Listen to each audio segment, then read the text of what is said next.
Is it getting any closer for the Bank of International Settlements to making XRP a Tier 1 asset for banks? Jake Claver also joins in, and I've done a lot of study on this subject so you can really understand what's going on. You should have a good idea of where we are going with XRP and if it will become a Tier 1 asset by the time you finish this movie. Let's start right away. Chris is safe. He wants to know if there is a way for politics to get in the way of XRP's price growth once it has been fully accepted. That's a good question. And it depends on who has the power to make it happen. I can tell you who I think will be in charge of putting it into action. It also doesn't have any authority. As long as the BIS says it once, this is their top choice for a third-party seller or an asset of the first level. Done. They decide what all the banks in the world should do. And if they say XRP is it and not Solana, Bitcoin, or anything else, it's over. There is no political talk. You can't move it around or change things. It's going to be a big deal for the IMF, the BIS, and the UN. Every country will also buy a lot of XRP for their own reserves. Here you are now talking about crazy demand and telling you guys, okay, would it be more than around 50,000 or 100,000 XRP? Then, okay. Let's look at what a Tier 1 product is right now. To help you understand where we're going, right now, Tier 1 assets include cash reserves, bank deposits, funds owned by a central bank or the central bank itself, high-quality government bonds, sovereign debt, U.S. treasuries, and physical gold.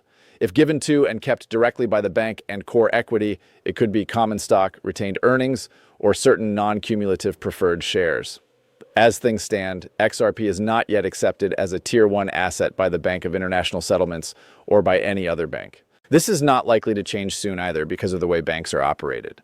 A lot of changes would have to be made to the BIS rules, and regulators would have to agree on both. Neither of these things seems likely right now. BIS rules for goods in Tier 1. Basel III and BIS both say that cash, central bank reserves, safe government bonds, and common equity are examples of Tier 1 assets. These are the best types of capital for banks. All of these investments, especially physical gold, have high liquidity, low risk, and a reliable ability to absorb losses. Was recently renamed as a Tier 1 asset because it is easy to sell and covers all types of trust. To include XRP or any other cryptocurrency in this group, the BIS would have to change its prudential standards so that certain digital assets are treated the same as gold, cash savings, and government debt. Unbacked cryptocurrencies like XRP, Bitcoin, and Ethereum are currently categorized by the BIS as Group 2 assets. This is because they are volatile and don't have any backing. A rule that will go into force around the world in January 2026 says that banks can only have up to 1% of their Tier 1 capital invested in these assets. That's just around the corner. On this video, Jake talks about the same thing in late 2024. Think about what might happen if the Bank of International Settlements names XRP a Tier 1 asset. In the world of global finance, a Tier 1 asset is one that has the highest amount of trust and liquidity. This would mean that central banks could hold XRP as a core reserve asset, just like they do with gold and U.S. bonds. XRP would be more than just another cryptocurrency if it had Tier 1 support.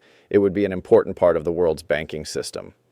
As a result, more people using it, more money flowing through it, and possibly a huge price increase.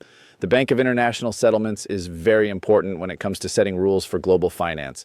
And if they made XRP a Tier 1 currency, it would show trust, approval from regulators, and more widespread use in international payments.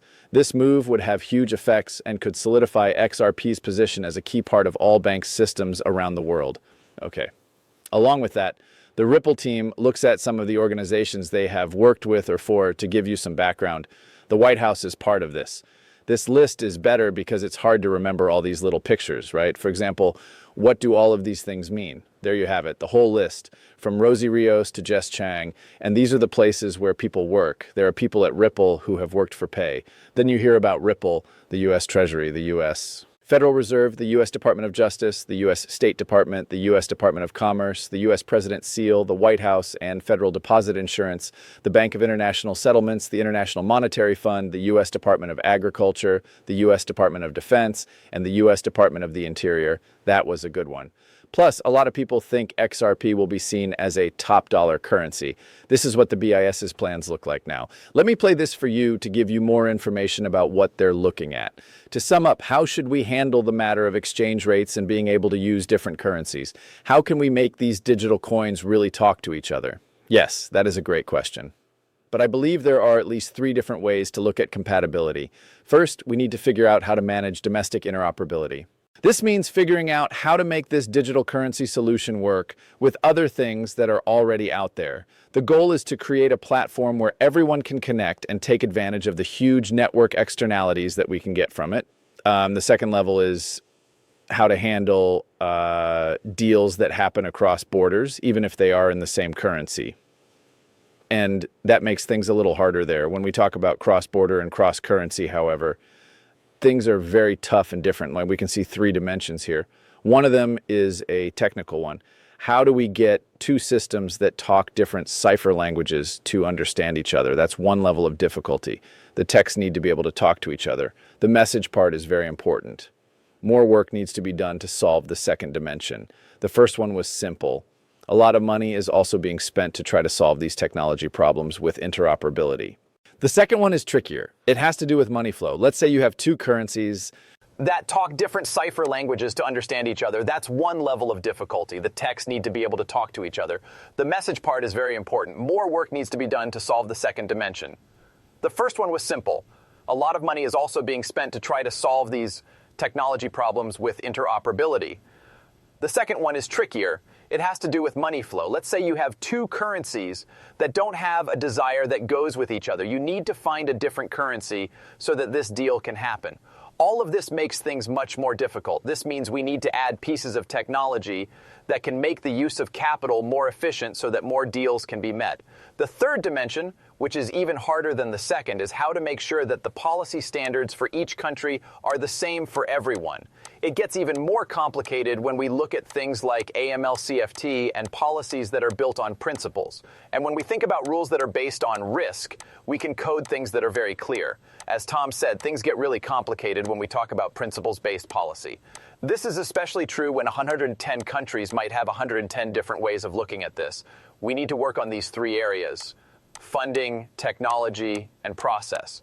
Also, and this is probably more important from a policy point of view, think about AML, CFP, and privacy. Things are very different in each country. How do you link all of these payment methods together? Okay, this is where the A-Bridge asset comes in and helps you do everything you want to do. It's about the BIS. That's why the BIS is so strong, right? I wanted to show you that. What the BIS can do is really shown in this great movie that takes you behind the scenes. They don't tell the government or anyone else anything. Take a look at the group of people who get together through the BIS. What is that? The BIS is the main bank for central banks and the Bank of International Payments. Where does that look? Basel. Switzerland is where it is. It is made up of 63 of the strongest central banks, and both the New York Fed and the Fed own shares in it. They bought shares in the company in 1994. What does the Bank of International Settlements do in a single sentence? The Bank of International Settlements is important, and you should know 2 things about it. I'm not sure if my mind can handle this, but keep going. Yes, it is. It is immune as an independent state. What does that mean? It's not against the law, it's its own country, okay? It's its own country, has its own police force. There isn't really any formal way to go against it unless one of its employees gets into a car accident or something similar. Second, it can move money around and keep it on its books and quietly handle money. The BIS can move the money anywhere in the world and keep it on its books without anyone knowing. This means that if I steal $21 trillion from the US government, I can hide it on its books. First, where does the power go? Someone gave it the power to have sovereign protection in the first place. It was made after the First World War so that the German government could handle paying for the war's costs. But if you look at the real past, it was because the central bankers and the Bank of England wanted a group that was immune from being sued by the government. That's it, a thing that has sovereign rights.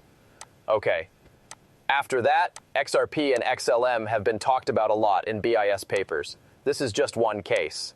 Versant from Black Swan Capitalist says that the BIS just put out a paper that describes how the private and public sectors are working together to create a single protocol for cross-border payments in a 2-tiered financial system. Only XRP and XLM have been praised by the BIS for their ability to level the playing field. The project is based on an idea for a uniform-led GIR that the BIS came up with. It will look into how tokenized commercial bank accounts and tokenized wholesale central bank money can work together on a public-private programmable core financial platform. The goal is to make it easier for people to send money across borders. The goal is to find new ways to solve problems by using smart contracts and programming while keeping the 2-tier structure of the money system. This is about Project Agora, which is a way for the public and business sectors to work together. We know this is important because the BIS wouldn't be trying it if it wasn't important, right? Here's something from Smoke. Unified ledger, this is a lot like that. This paper is completely different from the last one. The interledger protocol is a layer in this stack that handles settlement. Then it says that the unified ledger is at the center of the internet. It also says that unified ledger brings together all the blockchain networks by using an interledger system. This will make it possible for all the networks to work together smoothly and for digital assets to be traded between them. Don't forget that Ripple created the interledger. Interledger system. Let's take a look at some more links between the BIS, Ripple, and XRP. Ripple is now a part of the BIS group that works on payments and market infrastructure. In 2023, the task group worked with leaders in the field, such as MasterCard, SWIFT, and central bank officials. The BIS working group is also looking into how cross-border payments can work together. Ripple's representative is leading the talks on payment operations. Ripple's edition shows that the group that wants blockchain-based solutions for faster, more transparent, and foreign settlements is recognized by institutions and trusted. The BIS Innovation Hub and Ripple have joined forces to look into how different digital currencies issued by central banks can work with Ripple's technology. They will do this through technology tests and CBDC interoperability. BIS projects like Project Roslyn have looked at Ripple's design for connecting multiple CBDCs, which allows instant cross-border settlement using RippleNet technology and ISO 2022 messaging, which is exactly what XRP can do. People have also said that Ripple's interledger protocol and on-demand liquidity solutions driven by XRP are the basis for many CBDCs and digital assets. 130 countries are working on digital currencies that will be issued by central banks.